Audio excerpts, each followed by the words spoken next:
Chapter 701. Annihilation and Flower 2. Kugugugu. In the deepest depths of the underworld, we board Song Jin. I am called the Nether Treading Ship Mingdujian Song Jin.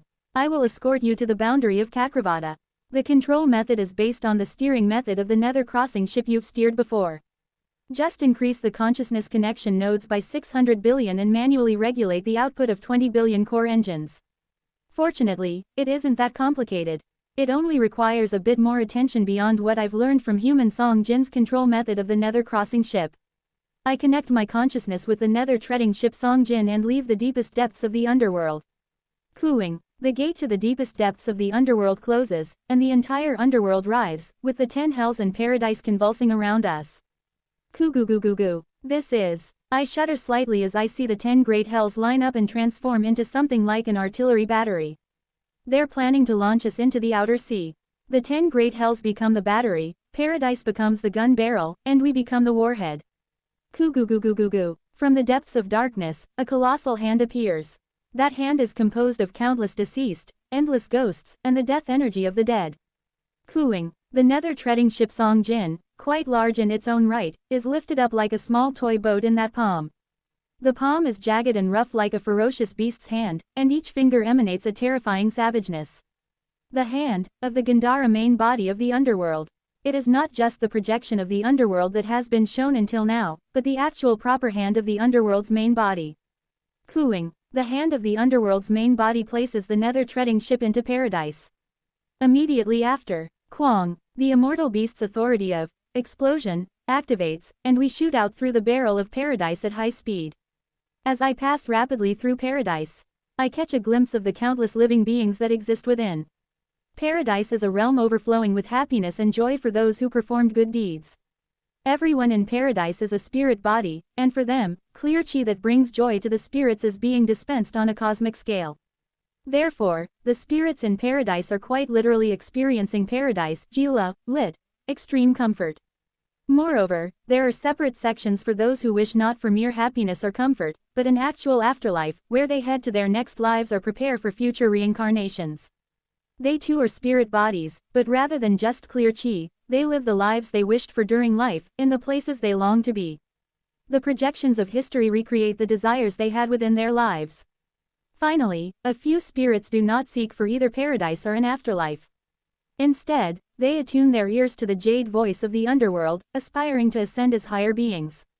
They require neither clear chi nor the reenacted lives through the projections of history, but instead withstand explosions caused by the underworld, enduring the explosion of Taiji in order to become a reaper of the underworld.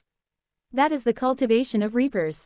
Hio. As I gaze at the scenery of paradise for a moment, I recognize a few familiar faces within. So you're happy there. I smile faintly as I look at them. Immediately after, we are launched by the underworld into the outer sea. Kugugugugu. While still connected to Song Jin, I activate gracious soul filling the heavens.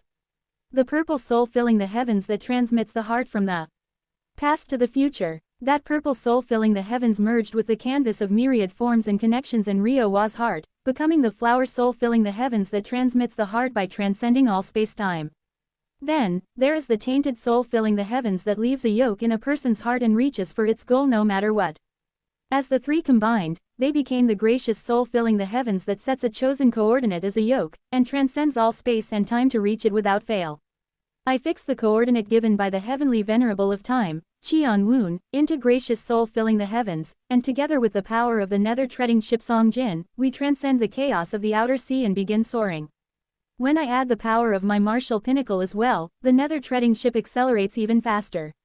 The estimated time of arrival is 1,000 years, Your Highness Immortal Beast King. Song Jin informs me of the expected time to reach the boundary of Kakravada, the place where Qian Woon's incarnation resides. I nod, and mounting the horns of gracious soul filling the heavens on my head, I swiftly race through the chaos. 1,000 years. It's but a moment. It truly is a short time. Kugugugugu. A ship of the netherworld sails through chaos. One of the masterpieces of Bong Myong, practically on par with Young Sung. I pilot Song Jin, one of the direct immortal treasures of the underworld, and create a gang sphere clone to look down below the chaos. Come to think of it, it's been a long time since I've felt this relaxed. Jaeon Myung-hoon and my comrades approach me. It's only 1,000 years, but we will be able to get some solid rest for at least that long. Jaeon Myung-hoon speaks as he sits down, and I nag him as I look at him. Since we have time, why not cultivate more? You damned cultivation maniac, it's only 1,000 years, what are you going on about? Let's just take a little break. Besides, at this point, I'm basically at the level of the legendary obsidian and silver basket. You'd have to add the full strength of Zhengli and the Jade Pivot Lightning Immortals to reach that level. Your own strength alone doesn't come close. Of course, from what I see, your potential as a Heavenly King is enough to reach the level of the Obsidian Devil Heavenly King, so if you just keep cultivating. As I'm about to nag Jaeon Myung-hoon further, he suddenly pushes Kang Min-hee and Kim Yeon forward in front of me with a laugh. You guys talk some sense into this damned cultivation maniac. A bit of tension is fine, but people need to relax too. Especially you. Finishing his words, Jaeon Myung-hoon transforms into a streak of lightning and heads down to the lower deck of the nether treading ship. By the way, Orabeoni. Kim Yeon glances briefly at Kang Min-hee, then whispers quietly to me. What we were doing earlier. Ahem. Got it. Kang Min-hee watches us for a moment, then sighs and takes a deep inhale from her smoking pipe. Jaeon Myung-hoon's got a point. You two should rest. I've got something to talk about with Ohai Seo, so I'm going. Then I can't lose either. Let's go cultivate Togoth. You insane bastard, just rest with Kim Yeon. I'll summon your immortal treasure with the flawless mantra, so please, just take a damn break. Moved by Kang Min-hee's words about cultivating, I almost join her, but she bursts out angrily as if she's so fed up she could die, then turns into a gust of yin wind and descends beneath the nether treading ship. Then, the last one remaining on deck, Oh Yun-sok, stares out at the sea of chaos with an odd expression. Strange. For some reason, now that we've entered this sea, I feel something familiar.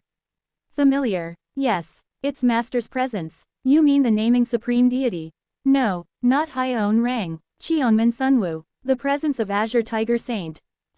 However, I sense nothing from within the chaos, so I can only feel puzzled. He feels Azure Tiger Saint's presence.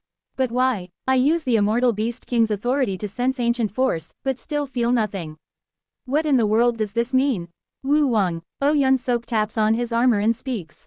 The divine artifact of the Azure Heaven Creation Sect, the Blue Sky Armor, is said to have been melted and forged by the ancestors of Azure Tiger Saint's master from a stone that descended from the sky in ancient times.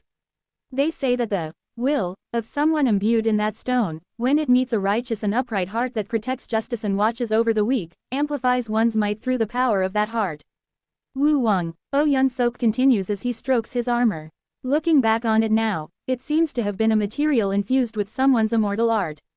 Most likely, a true immortal or higher being from the ancient times launched a fragment imbued with an immortal art toward the head realm. And judging by how the immortal art can still be felt now, its original owner must have been an immensely powerful being. And, he looks out toward the sea of chaos.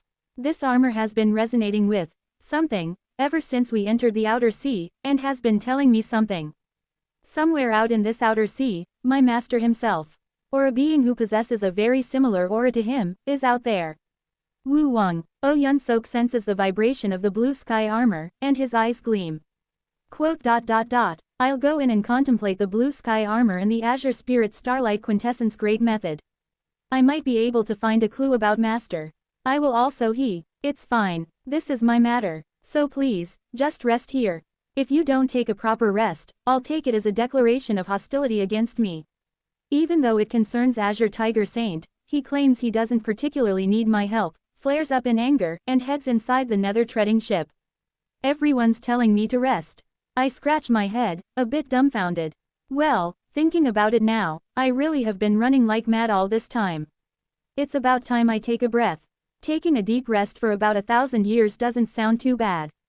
Then, I take Kim Yeon's hand and head to the cabin. Let's finish what we started last time.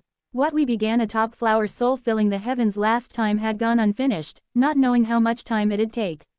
But now, with my realm greatly advanced, and the underworld having even lent us the nether treading ship, compressing the time to 1,000 years with clear duration, we can bring it to a proper conclusion. After resting for several days inside the cabin with Kim Yeon, I decide to follow everyone's advice and truly take a proper break. Together with Kim Yeon, I recreate Earth inside the nether treading ship, reconstructing architectural buildings from memory, and even creating cities and such. Jaeon Myung-hoon begins subduing the Jade Pivot 48 Lightning Heavenly Great Immortals and Zhengli as they start resisting after grasping the situation. Kang Min-hee spends her time cultivating to become a heavenly king, and Oh Yun-sok focuses on tracking the energy of Azure Tiger Saint.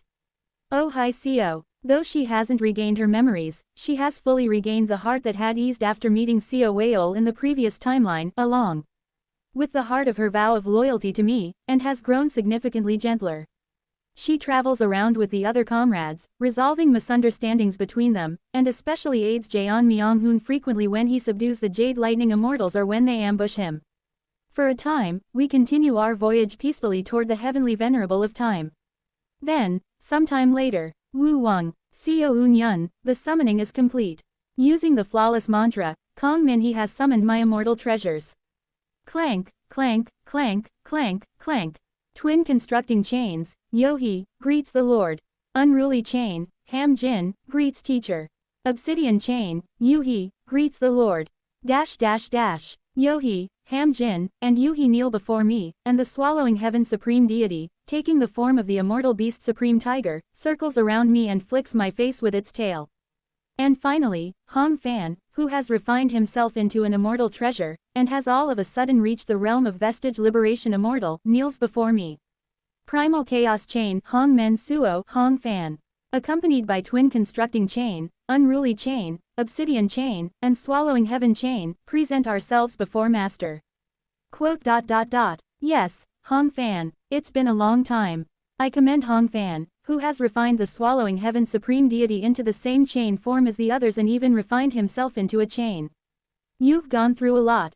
Fortunately, the Swallowing Heaven Supreme Deity responded passionately to Master's energy and willingly synchronized with the Immortal Treasure transformation, so it wasn't difficult. Though Hong Fan has become a Vestige Liberation Immortal, his appearance hasn't changed from when he was in the entering Nirvana stage. By the way, you haven't gotten any younger. I'm not sure why, but after reaching Vestige Liberation Immortal, I've felt no need to alter my appearance further. Continuously getting younger might just confuse Master, so I've decided to keep this appearance fixed. It seems Hong Fan has chosen to maintain the same look he had during the entering Nirvana stage, and intends to maintain that form going forward. For some reason, I get the feeling that it's because this appearance suits Hong Fan's essence the best. That guy is an Imperial King. The imperial dignity exuding from his appearance radiates an aura of power and ambition on its own. The leader of the First Radiance Supreme Deity, Hong Fan. Along with Hyeon Mu, perhaps the one who knows the most hidden secrets of this world. And perhaps, one of the four beings mentioned by Sal Tree to give birth to and bless the Absolute One. Eastern Twin Sal Tree, Southern Twin Sal Tree, Northern Gang, Western Zero King, a being who may be one of those four. He may even be someone who, along with the three heavenly venerables, holds the greatest and most powerful secret of this world. But I set aside those complex truths for now. Hong Fan is suspicious. However, the one who embraced that suspicious Hong Fan as a subordinate is none other than me. Quote. Yes, it suits you well. In any case, welcome back, Hong Fan. I approach Hong Fan, pat his shoulder, and smile. Lend us your aid, my friend. Please, speak comfortably, ha. Though he says that, Hong Fan doesn't seem to dislike being called a friend. With a faint smile, he rises from his spot. And so, with everyone gathered except Kim Young-hoon, we head toward the Heavenly Venerable of Time. 400th year of the voyage.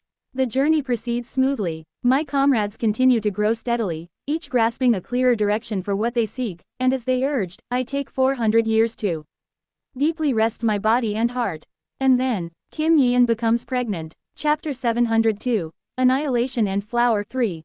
The first time I sense something strange is when we are intermingling within the plane of fate.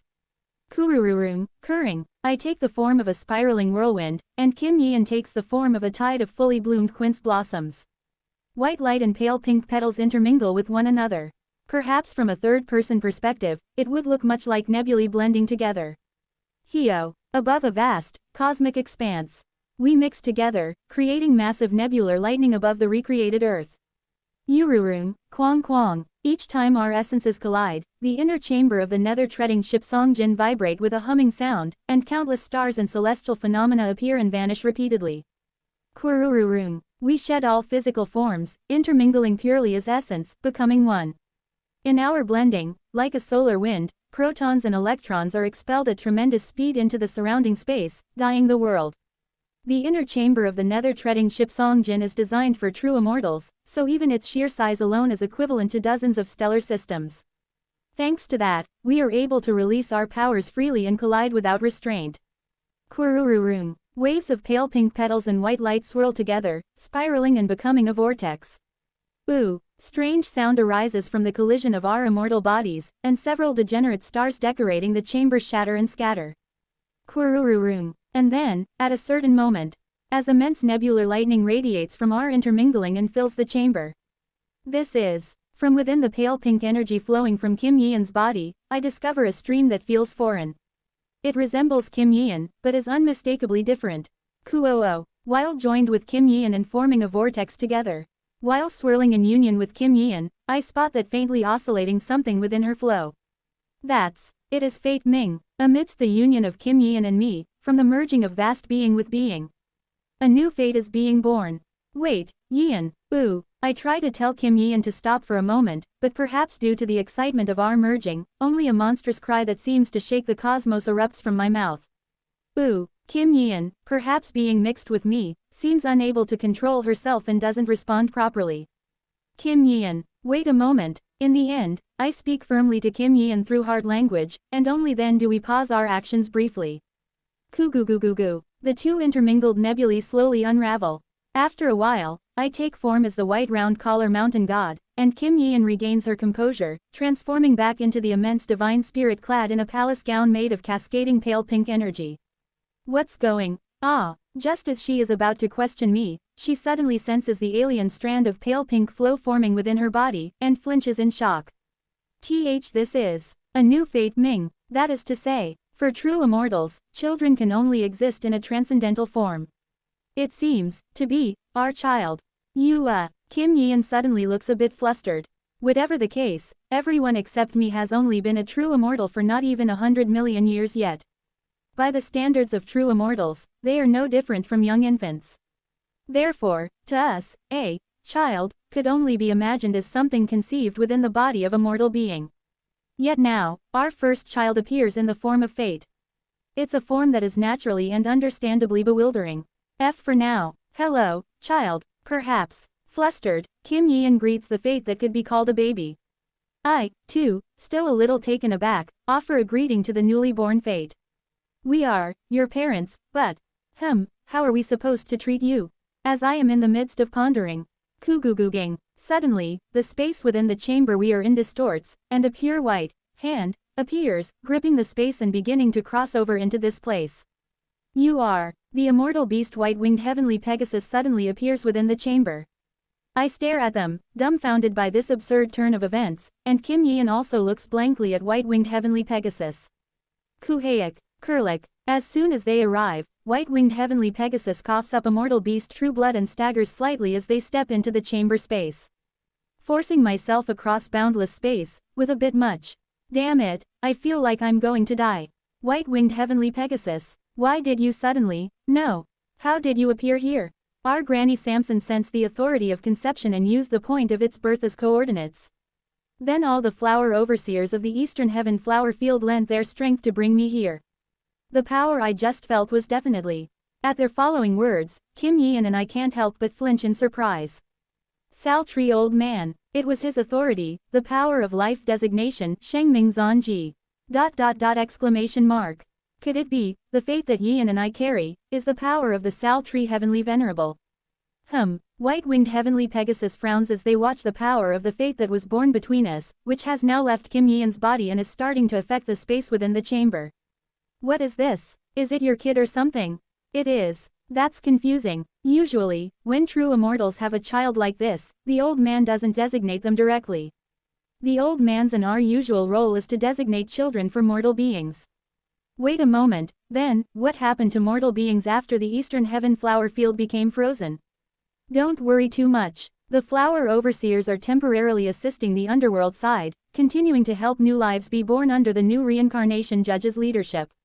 But, compared to the days when we could borrow sultry old man's authority, the total fertility rate has dropped significantly, and it's become a serious low birth rate issue across the universe. That's a heavy burden. I click my tongue in sympathy, and white-winged heavenly Pegasus tilts their head as they look at the newly born fate.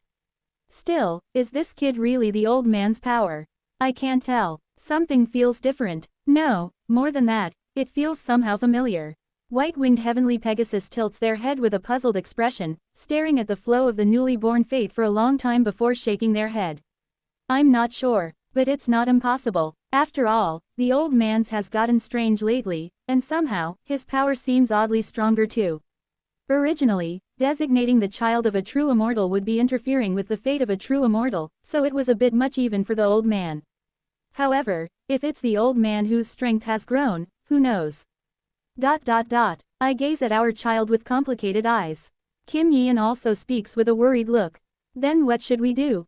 Do as you please. In the end, the ones who gifted life to this being are you too, so whether you keep it or not is also up to you. White-winged heavenly Pegasus speaks bluntly, as if there's truly nothing wrong. The old man once said this to me. That the ones who gifted him life, when he originally had none, were all of us in the flower field, myself included. So, if the day comes when he awakens the darkness buried deep within his essence and loses his mind, he asked us to end him with our own hands. They speak as they look at us with resolute eyes. So, let me stay here too. The old man just used his power of designation here, and that means he will likely continue to use the power of designation in this vicinity to bring about life. Which means, if I stay here, I'll be able to meet the old man. I must meet him, and see for myself whether he has reached the point where he needs to be put to sleep, just as he asked me long ago. I look at white-winged heavenly Pegasus for a moment, then look to my child. And after a while, I ask them a question. By the way, do you, by any chance, know how to raise a true immortal's child, as a person? I decide, for now, to stay with white-winged heavenly Pegasus. And even if this child is something sultry designated with a purpose, I resolve to accept this child as my own and raise them. That much isn't difficult. All the divine spirits of the Eastern Heaven flower field are used to seeing children, after all. So from that day on, we begin raising our child together with white-winged heavenly Pegasus. Within a vast darkness, there, Hamjin cultivates the radiance 10 heavens and creates a fixed star. Planets begin to form around it, and a stellar system is created. A cradle in which countless living beings can live is naturally being formed. Originally, in the outer sea where the hands of the underworld cannot reach, there are no souls for reincarnation, so aside from plants or microorganisms, or beings with extremely faint spirits, no living beings are born. But perhaps it's because sultry is intervening. As soon as this cradle of life is created, living beings begin to be born rapidly. As expected, the old man is definitely using his power. White-winged heavenly Pegasus looks around at the new stars with interest, and watches the beings being born upon them.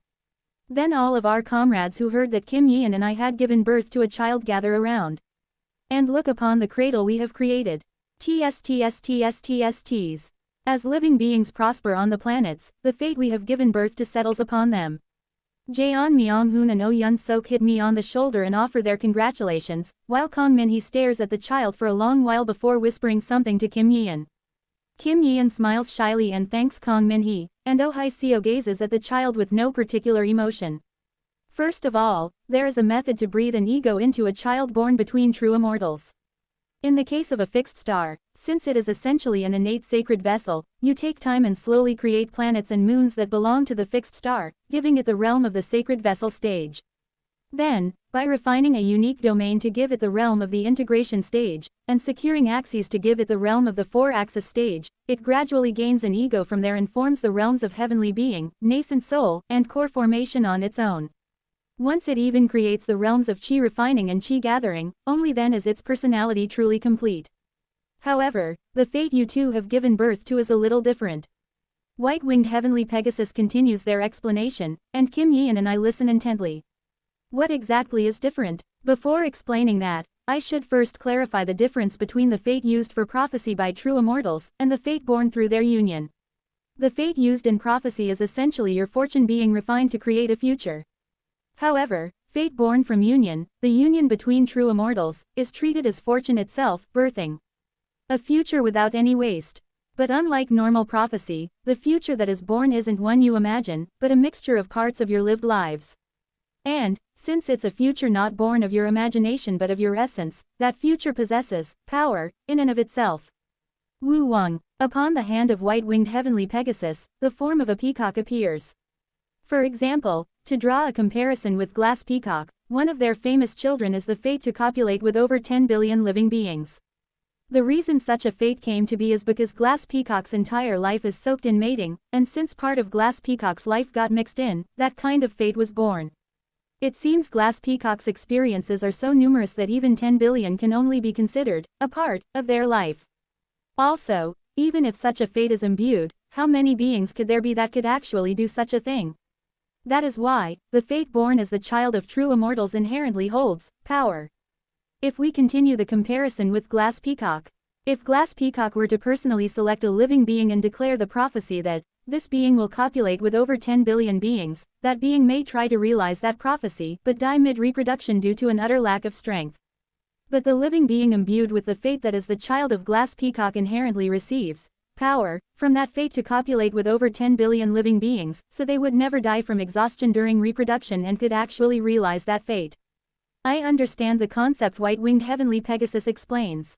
The fate born as the child of true immortals is essentially a mantra.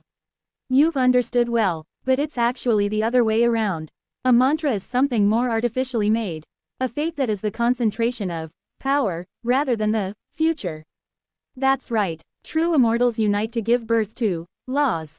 If that law is not particularly specialized on either side and is at an ordinary level, a fixed star is born. If that law creates a future, then a fate is born. If that law creates power, then a mantra is born. Such are the children born of those at the true immortal level. Jaeon Myung-hoon looks a little confused and tilts his head, while Kong Min-hee gazes at our child with meaningful eyes.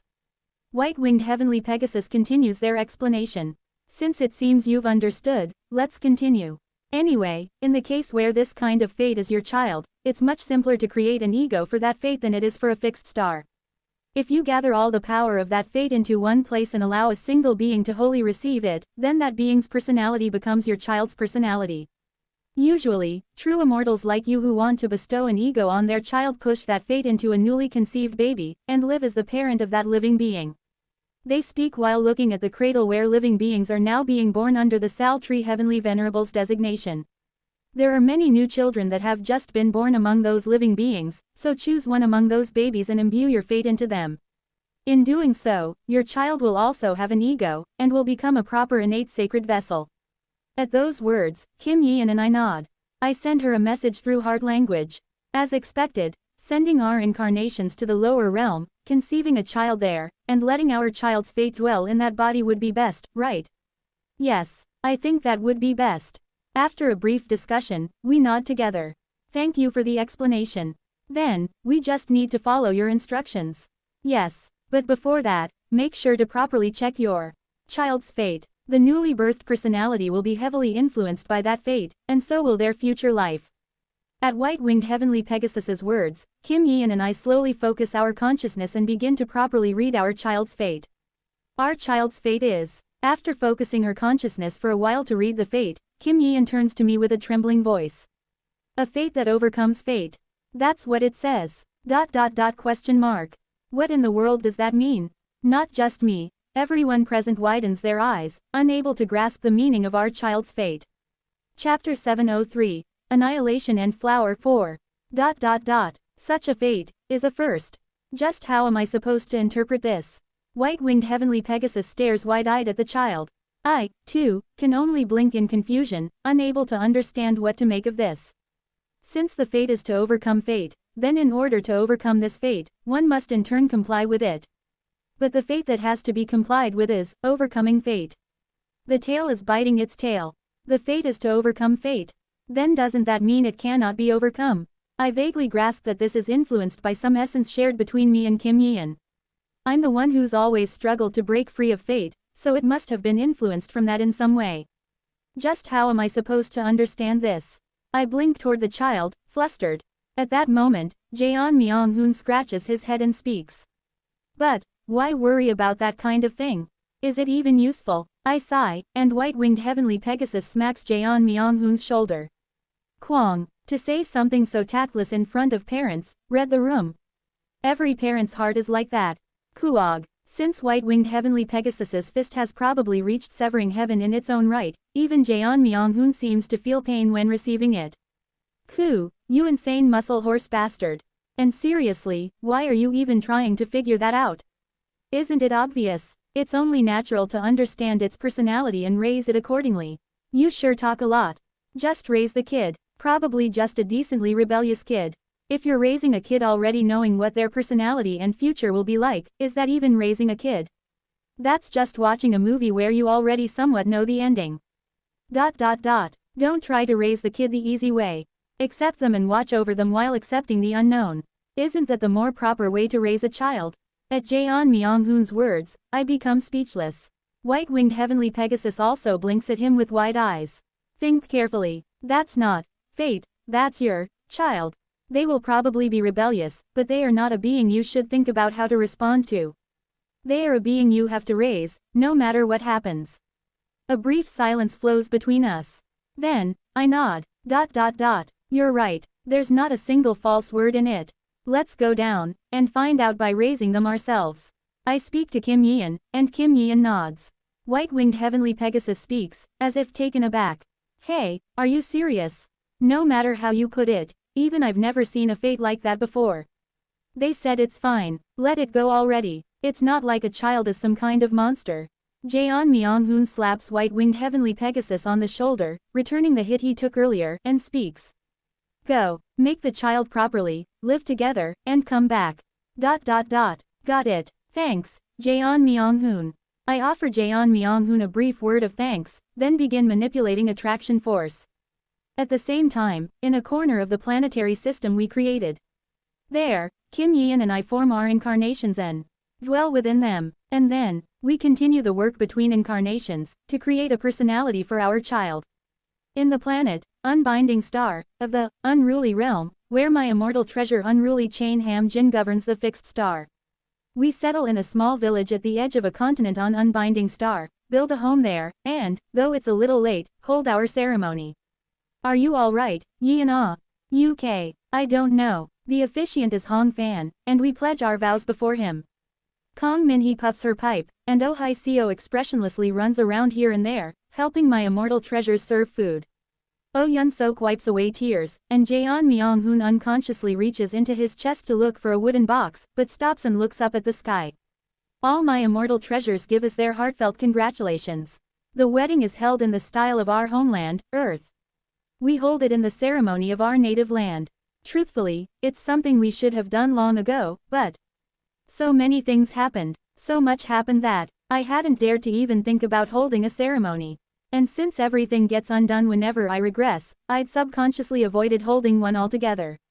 If our promise were to flow into the other side of time, I didn't think I could bear it.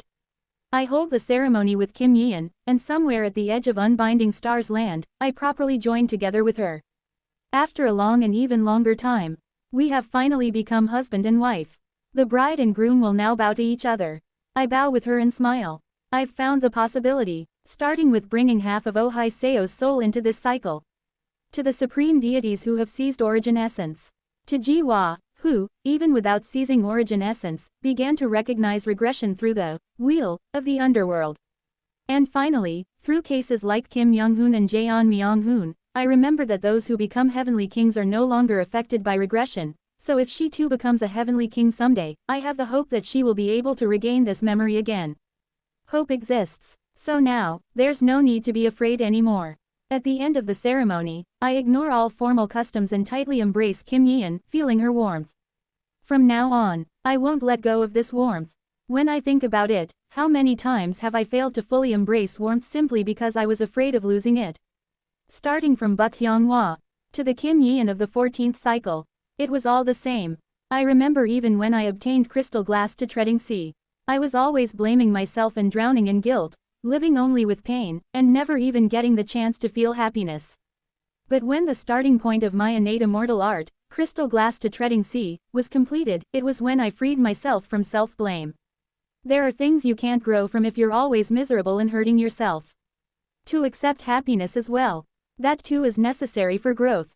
I hold Kim Yeon in my arms, and with everyone's blessings, we bring the ceremony to its conclusion. The wedding ends, and on our first night.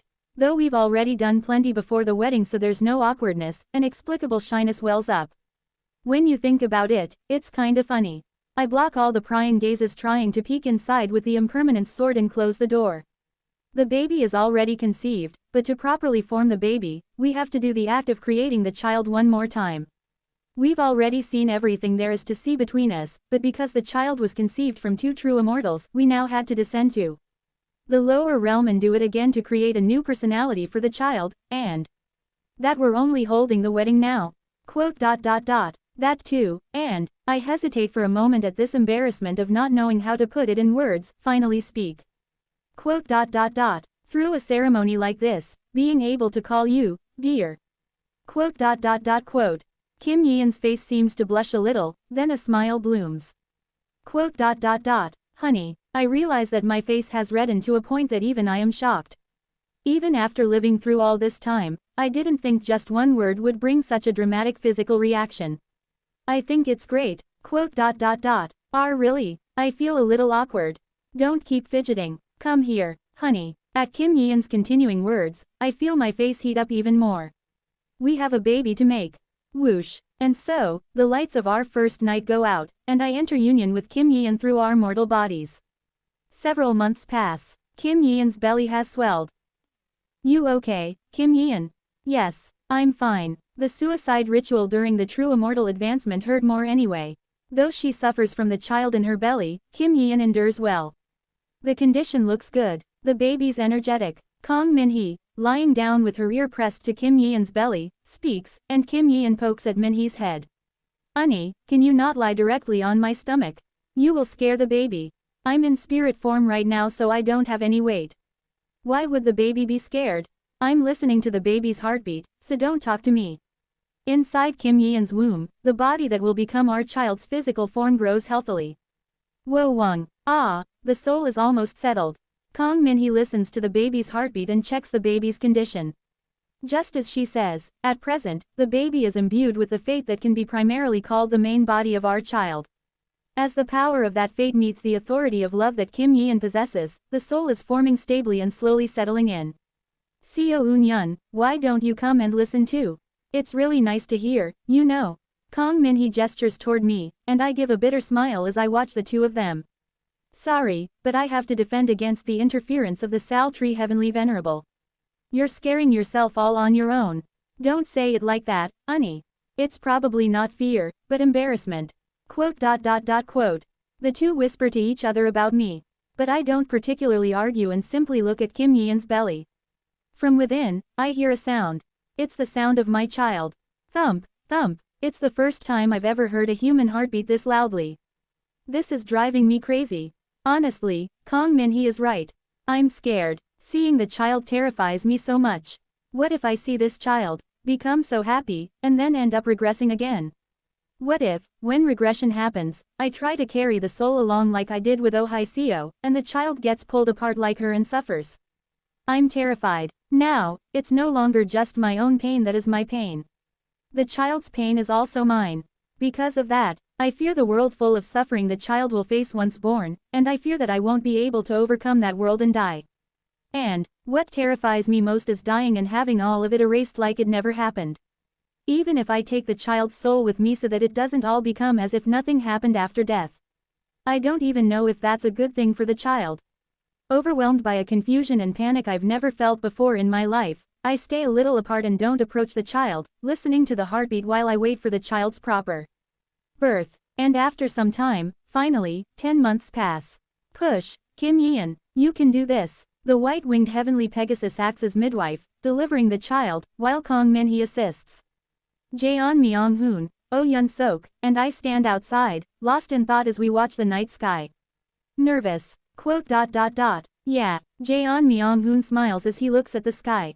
Don't be too nervous. Even if something goes wrong, who are we? We can handle anything. Moreover, the midwife is Kang Min-hee and that muscle horse. I don't know much about the muscle horse, but there's no way Kang Min-hee would make a mistake, so relax a little. Kong Min he actually messes up more often than you think. Shut it. You're just a deputy, don't talk back to your superior. Jaeon Myung-hoon continues spouting nonsense next to me, trying to calm me down, and Oh Yun-sok occasionally chimes in while listening to our conversation. Quote. Nervousness is necessary too. I understand how you feel. If my daughter had been born instead of miscarried, I'd probably feel just like you. Quote. Quote. Still, wish for safety, but don't shake too much. That child's parents are, you both, who've come this far through countless tribulations. There's no way anything will go wrong. Quote. Thank you. To his advice, spoken from experience, I nod and express my gratitude. Just then, I sense a change in the flow of the air. All of us here are perceiving the world purely through the senses of mortals, with our consciousness domains turned off, so I am the first to notice. There's one more breath now. Snap, the sound of an umbilical cord being cut reaches my ears. And immediately after, slop, flinch, a sharp smacking sound rings out, and soon after, ooh-ahing, a loud, resounding baby's cry rings out. The moment that sound comes, I become restless, biting my nails in front of the door. At that moment, Kong Min-hee flings the door open and says, "Come in, Seo Eun-yun." I slowly step into the room. Inside, the room has been made dark as if to keep the light out, and white-winged heavenly Pegasus, transformed into the form of a human woman, serves as the midwife, receiving the baby and handing them to Kim Yeon. To the baby Kim Yeon holds, the main body of the child, the fate, completely flows in, and with it, the child is fully born. The child, experiencing the vivid pawn of life for the first time, cries uncontrollably, and begins to gradually form a personality. And Kim Yeon, soothing the child's pain, nurses them for the first time. The moment I see that, I freeze in place. Regarding why, I can't dare to express it in words. For a long while, I just silently watch Kim Yeon and my child. After a little while, as the baby's crying begins to calm, white-winged heavenly Pegasus receives the child from Kim Yeon and gently places them into my arms. With a trembling voice, I receive the baby. Our eyes meet. In that instant, all the fear and worries I've held up until now, all the stray thoughts, they all melt away at once. It feels like only the baby and I exist in this entire world. A being that existed merely as fate now takes on a physical body, is born into this world, and breathes. And with warmth, their heart beats strongly, announcing their existence. At that very moment, I realize, I have become a father. She's a beautiful daughter. Raise her well. White-winged heavenly Pegasus speaks softly, and only then do I realize the baby's gender. From the moment the baby was conceived, we could have used immortal arts to determine everything about her. But we left it all to fate, or perhaps to the heavens. We even shut off our consciousness domains. So this is the first time we're learning anything about the child. Holding the child for the first time, I walk to Kim Yeon. Perhaps because this is not a properly refined body, but an incarnation roughly made several years ago, Kim Yeon looks very exhausted. Even so, as she gazes at our child with her exhausted body, Kim Yeon smiles warmly. I lean my body against Kim Yeon's and hold the child together with her. Yeon, look. Yes, honey, she's caught in an emotion I cannot describe. I look at this tiny, wrinkled life, just born, and say, she's our child. The heart I couldn't feel in my transcendent body, I finally come to understand as I wear Immortal One. Yes, she's our child. With a warm smile, Kim Yeon slowly takes the baby back into her arms and feels her warmth. Hey, I'm your mom. The baby buries her face in Kim Yeon's chest, and, perhaps comforted, drifts off to sleep. As I watch all this, I forget all words. It feels as if only the three of us exist in the world. Along with the presence of Jaeon Myung-hoon flinching in shock outside as he sees the transformation form of white-winged heavenly Pegasus. The presence of Kong Min-hee and Oh Yun-sok, rejoicing as if it were their own child. The presence of Oh Hi-seo, wordlessly gazing up at the sky. And a warm wave born from within Kim Yeon. Yes, along with the presence of what we call soul. I, shedding tears of meaning I cannot grasp, whisper. We've become mom and dad. Now, at an age too old to even count. Roughly 30,000 years after we fell to Ascension Path. In a cabin aboard the nether-treading ship Songjin in the outer sea beyond Mount Sumeru. At the edge of a continent in a small stellar system within called, Unruly Realm. I have become a father. Life is, about to define life before this deeply moving blessing of birth, as I hold my daughter, who today has gained her personality and physical form for the first time. Decide to abandon such thoughts. Single quote. I don't know. Today, I have gained the greatest Tao, enough to be content even if I die in the evening. What should we name her? Quote. Ran, Lan. To Kim Yeon's question, I answer without hesitation, and she accepts it right away. Because the other name for Buk Hyunghwa, White Magnolia, was Baek Ran, White Orchid. And at the same time, it is also the name of a dear old friend we both miss. Among the flowers that held the most meaning in my life, I choose one of their names as the name of our child. Seo Ran, Rui Lan. Our child's name is Seo Ran. Chapter 704. Annihilation and Flower 5. Seo Ran coughs in the capital of the Yun Kingdom, Jungyang City. Achoo. It is gradually turning into winter, and as the cold wind blows, some dust gets into her nose. At that moment, Seo Ran turns and glares sulkily at her father, who suddenly appears behind her. Father, stop following me around. I just sneezed, that's all. As expected, should I exterminate all germs? No, stop saying weird things. I'm already 15, you know. Your birthday hasn't passed yet, so you're still 14. She grits her teeth in frustration. She doesn't like it. Even though she is already 15, she is tired of the overprotection from her father and mother. Still, for you to chase after me like this just because I sneezed and interrupt my personal time. I don't think that's right. There's nothing dangerous here. In all of Jungyang City, there isn't a single person who can beat me in a fight, is there? At her words, her father, Seo Eun-yun, seems to ponder for a moment before speaking. There's nothing dangerous, but it's not the same for your body. Even if you win a fight against some thug, if your body is strained and you get hurt, how sad would your mother and I be? Oh, enough already. That's not going to happen. With my skills, I wouldn't even need to overexert myself to fight some thug. Quote. Are you really sure you're okay? Yes. After bickering with her father Seo Eun-yun for a while, Seo Ran lets out a deep sigh. He finally left. Her body has been weak since birth. It's a heavenly penalty called quaking heat body, Gen Re-T. If her body experiences even the slightest strain, her blood and energy twist, her muscles spasm, and her internal organs begin to rupture. To block these abnormal symptoms, her body forcibly consumes her life force and chi, causing her innate true energy to vanish. During this, the one afflicted with this heavenly penalty experiences extreme dizziness and panic. The pain felt in those moments is said to be like being scorched by lightning across the whole body, hence this heavenly penalty is known as the quaking heat body across the continent, and information about it is widely spread. From a young age, Seo Ran has taken all sorts of elixirs prepared by her father, who is a ginseng digger, and learned martial arts from her mother, who is said to be a former martial artist. She uses an energy circulation method called Seo-style Grand Method Rui Shi Da Fa that goes beyond just restoring the depleted innate true energy, but greatly accumulates it, and she built up massive internal energy using another energy circulation method called the Un-style formation method En Shi Gen Fa. If she consumes internal energy instead of innate true energy during overexertion, the symptoms that come with the quaking heat body can be nullified by over 90%. Because of this, her father Seo Eun-yun traveled all over the continent to gather rare spiritual herbs and made them into elixirs for her. Thanks to that, her internal energy is immense, and now, even if she pushes her body, she only needs to expend internal energy to avoid pain.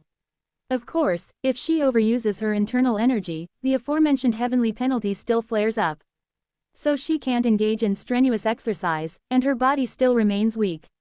Mother and father just worry too much. She lets out a short sigh, thinking of her father, Seo Eun-yun, and her mother, Kim Yeon. Honestly, I don't even need that kind of concern anymore. Her body may be weak, but the martial arts she's trained in since childhood are quite formidable. The Seo-style Grand Method, which allows her to endlessly replenish innate true energy and heal her body at will. The Un-style Formation Method, the family heart method that borrows strength from the mountain divine spirit protecting the Seo family to rapidly build internal energy. And the Yun-style fighting method, Xian Shi Do Fa, a family martial art systematized from all the fighting techniques her father used in emergencies during his ginseng gathering days. On top of these three, she has also learned the paired wing spear from her mother, making it hard to find her equal in the Yun kingdom. Though her martial arts realm may only be mid-first rate, the martial arts she learned are all just too divine and supreme. With all these divine arts they themselves taught me, Who exactly am I supposed to overexert myself against? Who could even hurt me? She looks down at her own hand. She knows it well herself. The reason someone like her, who is only mid-first rate, does not fear even the most renowned peak experts of the Young Kingdom is because of the overwhelming power of the cheat family martial arts she has learned. Thanks to Seo Eun-yun's not-so-subtle encouragement, she had gone around every sect in Jungyang City, defeating dojos, and had come to realize the truth. I'm basically the strongest martial artist in the Young Kingdom, aside from mother and father. And because of that, she cannot suppress her curiosity about her own parents, who possess such monstrous divine supreme techniques. Just what kind of people are mother and father? She has been endlessly curious about it since she was young and has asked questions about her parents without end. But whenever her questions go beyond a certain point, Seo Eun-yun and Kim Yeon would only smile awkwardly and avoid answering. They would only say vague things like, "You'll understand once you come to know your fate." Thinking that her parents must be among the hidden masters of the Young Kingdom, she sips tea in an inn. HMPH, fate or whatever, who even cares about that? Ah, is everyone here? She pushes aside thoughts of her parents and smiles brightly at the 4 girls arriving at the promised meeting place. Including Seo Ran herself, the group known as the Jungyang 5 Flowers consists of 5 girls, each hailing from the orthodox, unorthodox, and devilish factions of Jungyang City. They are regarded as the most promising young women in the city. Seo Ran, how have you been? The eldest of the Jungyang 5 Flowers, the black flower Kong Min-hee, smiles brightly and sits closely beside Seo Ran. Honey, of course I've been well. By the way, wow, that ring, what is it? It's so pretty. This ring was brought by the black merchant group under our black sect. I heard it was crafted personally by the artisan Yu-hee from the western Seo Kingdom. Yu-hee, the one they say is a genius at gemstone crafting. Of course. What do you think? If you like it, I'll bring one back for you next time. Thank you, honey. After a while of lively chatter, Seo Ran slowly reveals her true intent to Kong Min-hee. So, honey, any new gossip lately? Of course. You know our merchant group roams the entire continent, right? And you know how much info gathers around us Jungyang 5 Flowers. This month's got plenty of juicy stories. Kong Min-hee smiles faintly, and starting with her, updates about the state of the continent and various events in Jungyang City flow among the girls. Guess what? One of Second Flower Unnie's servants was chopping wood next to a pond on Sword Peak Mountain, and guess what? He dropped his axe into the pond. Sword Peak Mountain. Yeah, it was unlucky of him to go all the way to that eerie ghost mountain just to chop wood. But then something incredible happened. You know what? What was it? A mountain spirit wearing white robes appeared from the pond, holding a golden axe and a silver axe. Ha ha ha, did it ask him something like, which of these is your axe? Or something like that. Gasp, how did you know, Seo Ran? After chatting cheerfully for a while with the Jungyang 5 Flowers, Seo Ran sips her tea, unaware of the time, and watches the sun begin to set from the top floor of the inn. Ah, it's already this late. It's almost time for my father to call me back. Alright, Ran go on home. I know full well how intense your dad can be. Kong Min-hee waves at Seo Ran with a cheerful smile. Seo Ran smiles back just as brightly, receiving her farewell. She leaves the city of Jungyang and heads toward the foot of the mountain known as Sword Peak Mountain. The path leading to Sword Peak Mountain is eerie, and with all the thick bushes and trees, it could practically be called a forest trail. Just as she is walking through that eerie trail. Just as expected, here they come. Pababit. Hey, little girl, want to have a quick chat with us uncles? Bandits with blades step out to block her path. Seo Ran reads the hunger, greed, and lust gleaming in the eyes of the bandits. I am Seo Ran, one of the Jungyang 5 Flowers. Would you kindly step aside? Jungyang 5 Flowers, what kind of punks are they? Isn't that something you put in pancakes or something? Pancakes taste good though. Watching the bandits engaged in a foolish conversation, Seo Ran surveys her surroundings with a cold gaze. I heard they say all the nearby bandits were exterminated recently. That must mean these guys came from another region and don't know who I am. Grasping the cause and effect in an instant, she steadies her stance. I need to get home, you see. Would you mind stepping aside? Home, ha, don't worry, little girl. You'll be coming to our home now, and we'll have a good tea. Crunch. She doesn't bother to listen to the rest. She simply uses the Yun-style fighting method to crush the shin of the blabbering bandit. This is getting a little bothersome. Every time I go out alone, bandits show up and start spewing filth. I kill them all, and new bandits take their place, doing the same thing and dying by my hand. But if I spare them, they get wiped out by the government forces anyway, then new bandits take over, and the same thing repeats again. Wait, miss. No, young lady, heroine, please spare us. This has already repeated so many times now. It's strange, really. It's as if there's some law causing beings like you to appear endlessly and repeat this same scenario. Why, young lady, please spare me. I have rabbit-like children and a fox-like husband at home. But a juicy is a man though. Ah, well, alright. But the children part is a lie, right? And no, that's not. While Seo Ran holds one of the bandits and asks questions about this and that, two others silently approach from behind. Aya, die, you mo. But in the next instant, they realize their arms have already been twisted before they can even perceive what happened. Yun-style fighting method. It is the technique of Twin Fang. Crunch, crunch, quote. Ajushis. I have a few questions. If you give satisfactory answers, I'll let you go. Guag. Seo Ran is fundamentally weak in body. But because she possesses overwhelming internal energy that compensates for her frailty, she has never once lost to anyone. Tap, tap, tap. She approaches the three fallen bandits, presses down on acupuncture points that numbs their pain, and continues speaking. If everything in this world already has a determined ending, then what should one do to make it fun? K. Koog. P. Pardon. Oh dear, you didn't understand. Let me rephrase. For example, I'm going to massacre you Ajushis in a little while. Yun-style fighting method. Technique of Ghost Fang. Tukwang. In an instant, Seo Ran's fingers turn black, and the strike she unleashes strikes a nearby tree from a distance, knocking it down. The bandits, seeing this, begin to weep with terror-stricken expressions. So then, if we assume that Ajushis are all going to be massacred soon, what could Ajushis do to escape from the fear of death? Hayek. Seeing Seo Ran's face, they all tremble with terror. If you don't answer, you die. Please give a proper answer. That's. Please answer while I count to 10. 1. Wait, please give us a moment. 2. Seo Ran's counting continues, and before long, the bandits turn pale and break into sobs. 9. I don't know. Fuck, how can anyone think about anything else with death right in front of them? Quote. And after counting all the numbers, Seo Ran takes on a briefly contemplative expression. So in the end, because there's no time to think, there's no way to escape fear.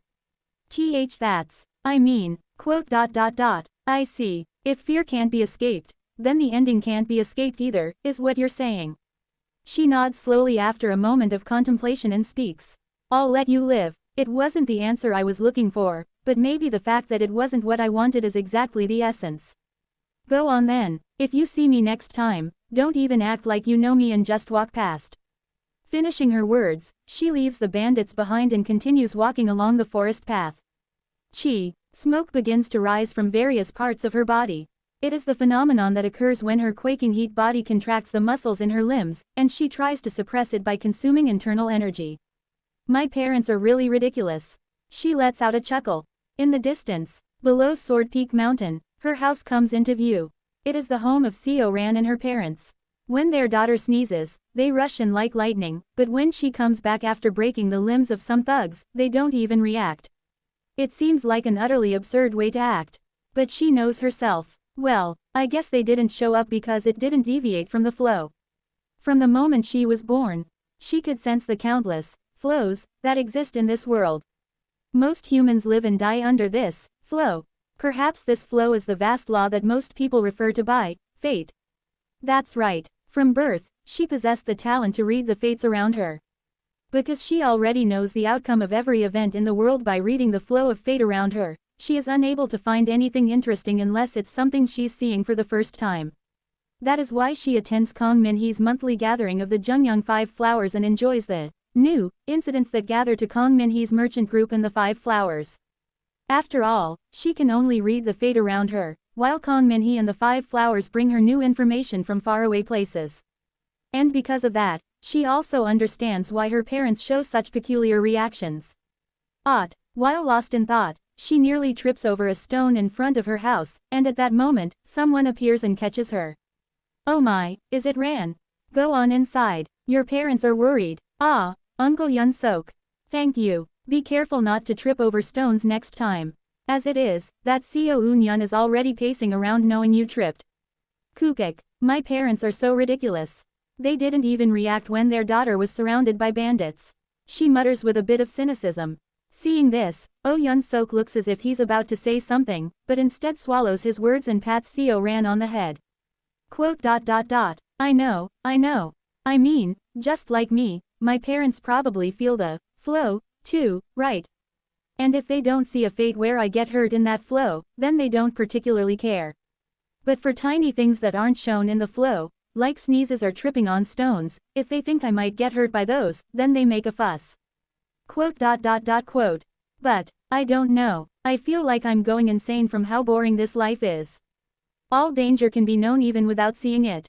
And for dangers that can't be known even when seeing, for example trivial possibilities like sneezing, her parents block them all before they even reach her. Absolute safety may be guaranteed. But to her, her parents feel like nothing more than a suffocating cage. And yet, it's not like they tell me everything. It's not like they tell me their true identities either. Everything just feels so frustrating. One day, everything will be resolved. What's most important is that your parents love you. Oh Yun Sok pats the complaining Seo Ran's head with a smile. Go inside and have dinner. Your mother's already set the table. Chapter 705. Annihilation and Flower 6. It feels like a play. Seo Ran returns home, greets her parents, eats dinner, and tells Seo Eun Yun about what happened today. Her father, Seo Eun Yun, already knows everything, but still listens again to what happened from Seo Ran. Seo Ran finds that kind of thing uncomfortable. This world, my parents, these endlessly repeating fates, it all feels like a play. She often feels as if she isn't living in the real world but has entered a script where everything is written and orchestrated. Of course, every time Kim Yeon and Seo Eun Yun look at Seo Ran with those affectionate eyes. The boundless love from her parents, that alone is real, not a play. But, even the parents who give her endless love don't tell her everything. After finishing the story of the day and eating all her dinner, she suddenly asks her parents a question. Quote. Are you not going to answer me again today? About mother and father's true identities? Ho, Taoist Seo, I am just fellow Taoist's father. Father, please stop joking and give me a proper answer. She lets out a sigh, raising her voice slightly at Seo Eun Yun, who always teases her with words like, ho, Taoist Seo, whenever he's bored. Seeing her like that, Kim Yeon smiles warmly. Ran, don't be so anxious.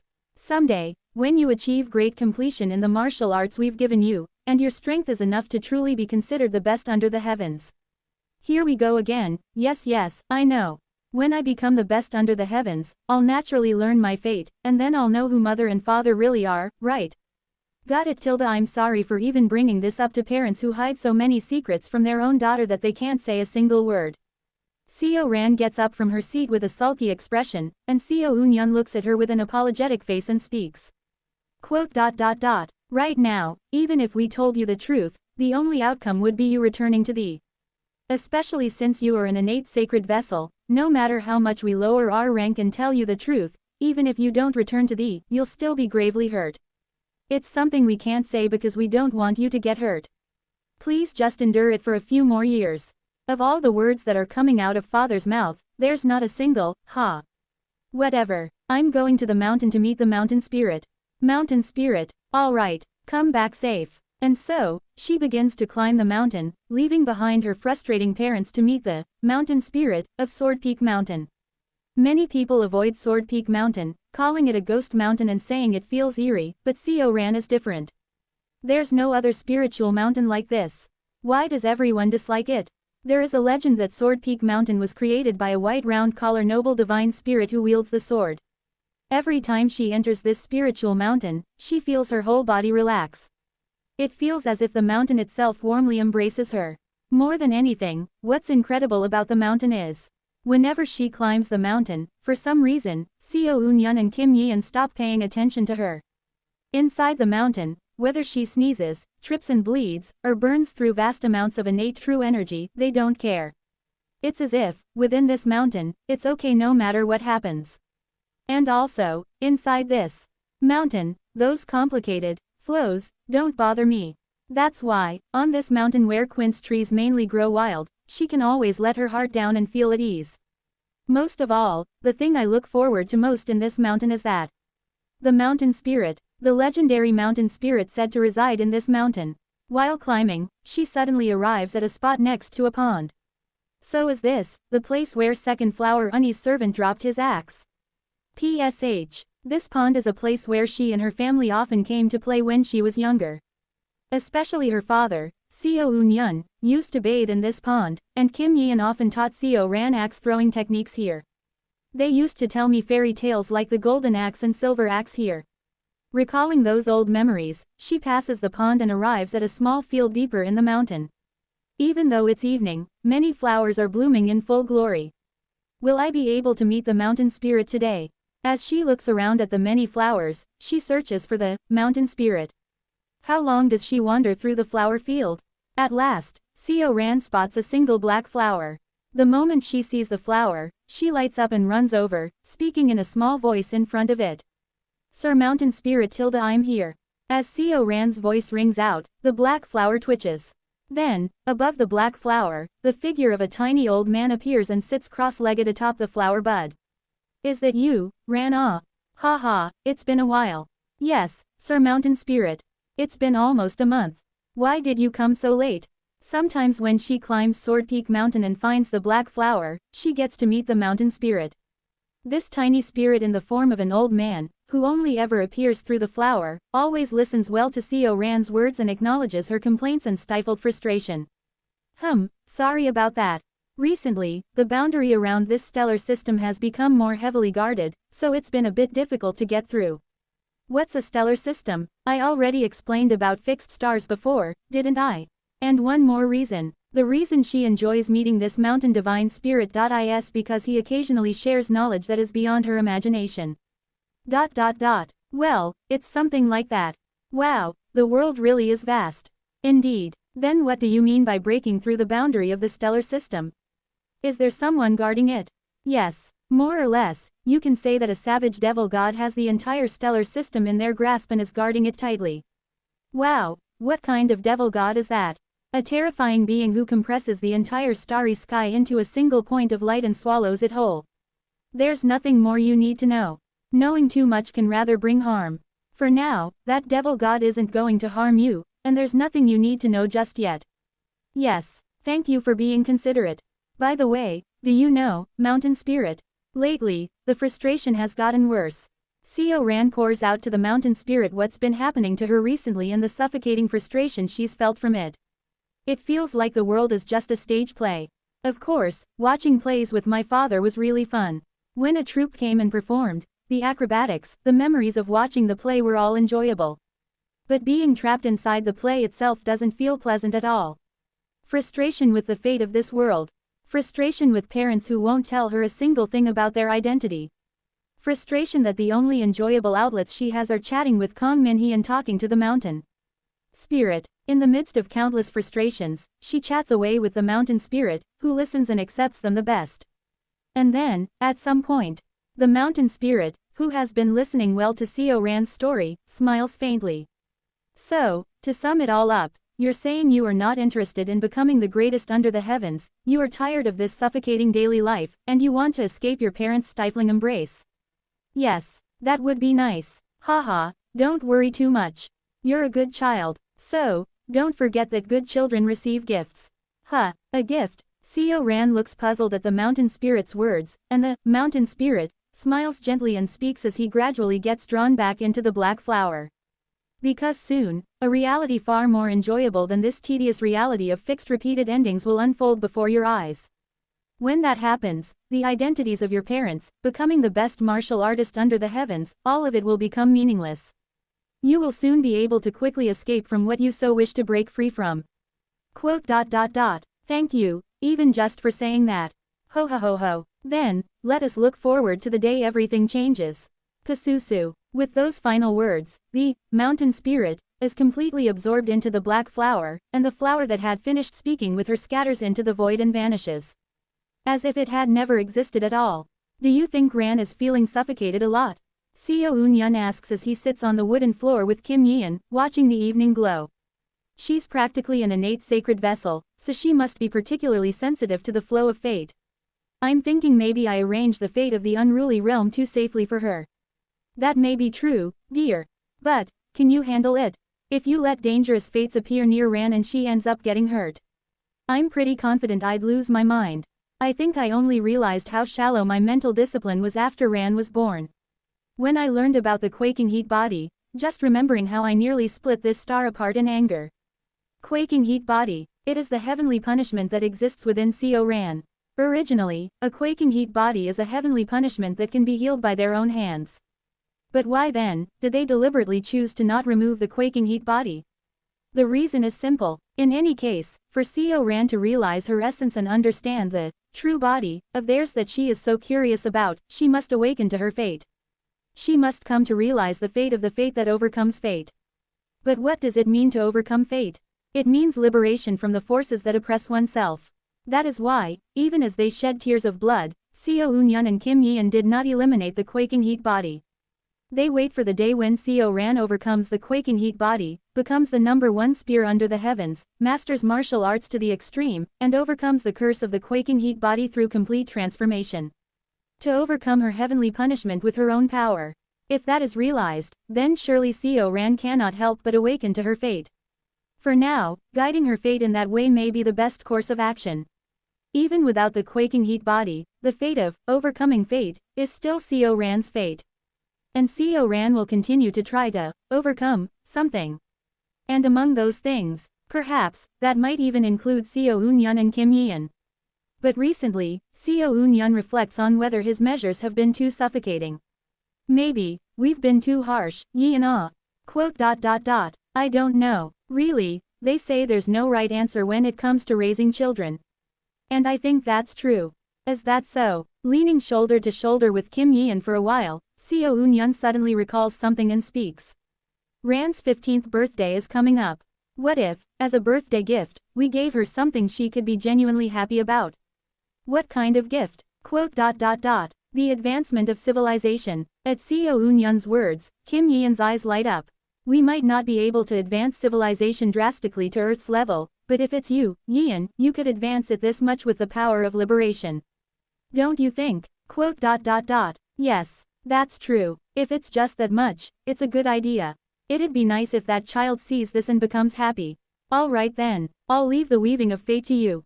Yes, I'll do my best. No, let's do our best together.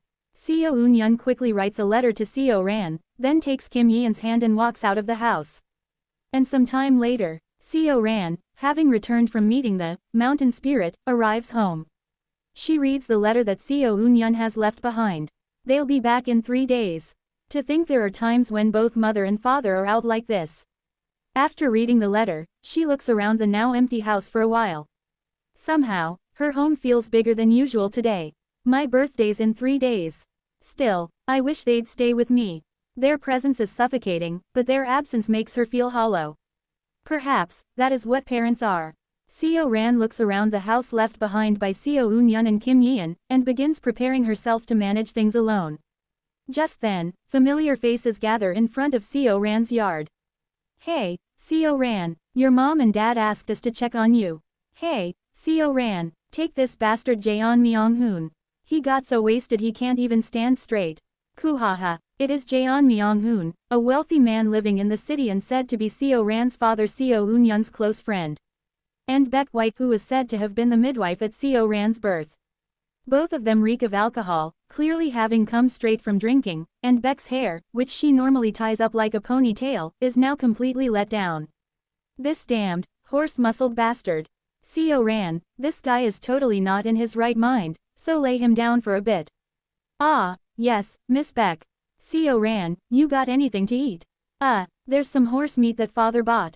Shit, horse meat. That human bastard Co Eun-yun must have bought it on purpose so I wouldn't come over. Forget it, I'm not eating because it's too petty. Muttering to herself, Baek lays Jaeon Myung-hoon down in the main room, then flops down beside him and calls Co Ran. Co Ran, start the fire, and come sleep here with us. Yes. Co Ran lays out the bedding and, after finishing her bedtime preparations, slowly lies down beside Baek.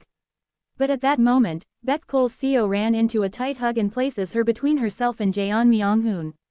Oh, this adorable little baby. How are you so cute every time I see you, Seo Ran.